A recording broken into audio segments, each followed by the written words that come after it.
in early June, news came from Taiwan businessmen in Shanghai that there was a shortage of money on the market and that the renminbi was tight. In mid-June, private equity funds in various provinces in China were unable to turn round or even close down. In late June, the reserves of the People's Bank of China for rescuing the stock market, state-owned banks and commercial banks dropped by 0.5%.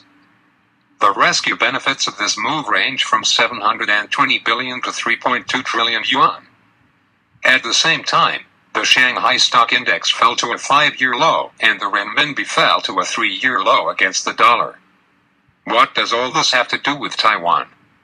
200 kilometers off the Chinese mainland, Taiwan is like a fine porcelain shop next door to an elephant.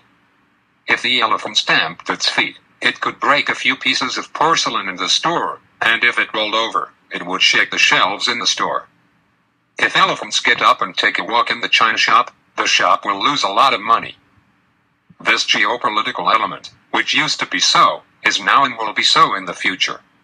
Therefore, Taiwan must know more about elephant physiology and elephant psychology than anywhere else. This essay is about the most directly related part of elephant physiology, the economic structure of elephants. It was only in recent years that Western economists realized that the various models of economic analysis that the West has so far applied to the Chinese elephant might be blind to feel the elephant. Not to mention the analysis of the financial investment community. Their aim is to make money from China, and the analysis method chosen is just how easy it is to make money. But Taiwan is not the case, because Taiwan is next to the elephant, and its direct or indirect economic correlation is more than 50%. No matter how hard it tries to break free, the correlation will probably never be lower than 40%. No matter how the bilateral relationship changes, it's been the same for you and me all my life. Therefore, Taiwan must not use a year or two as a time scale for judging China's economy, but must use at least 5 to 10 years as a yardstick. The long-term economy theory is very deep. I can only use an easy-to-understand the concept of a metaphor, the ups and downs of the business success or failure. China has often boasted that it took only 30 years for it to accomplish the achievements that Western powers could achieve in 200 years. In fact, it is also true that in terms of infrastructure, GDP, and urban appearance, China today and 30 years ago, in the cities, at least, there are total changes, and I personally went through the process. But if you see a company that does the same business by 1/10th time as an old big company, will you be in a bit of a doubt? Please note that this is about turnover, not market value. Market value can soar because of investors' mentality, and turnover is hard to do.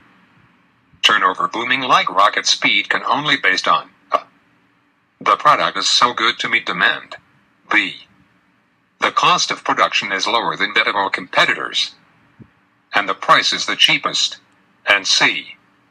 There is unlimited cash flow on sale regardless of the cost. In my opinion, under the superficial overstate prosperity of China's economy, its essence is, in the first 30 years of reform and opening up, the motive force came from the above B. The production costs were lower than those of all competitors. And since the world financial crisis in 2008, the power comes from C. Having unlimited cash flow.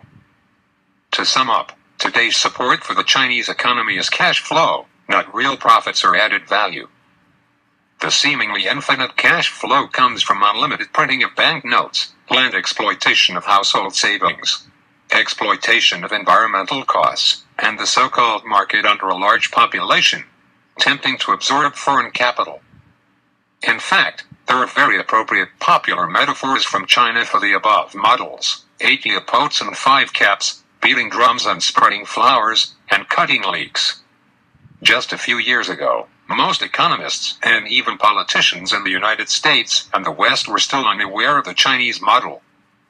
Their minds were anchored in the big market of 1.4 billion people. They did not know that China's domestic demand market was just 85% of the exploited people support the illusion of 15% of elite consumption. By chance, there is a U.S. president, Donald Trump, who knows how corporate finances are faked, and he has decided to puncture the Chinese model.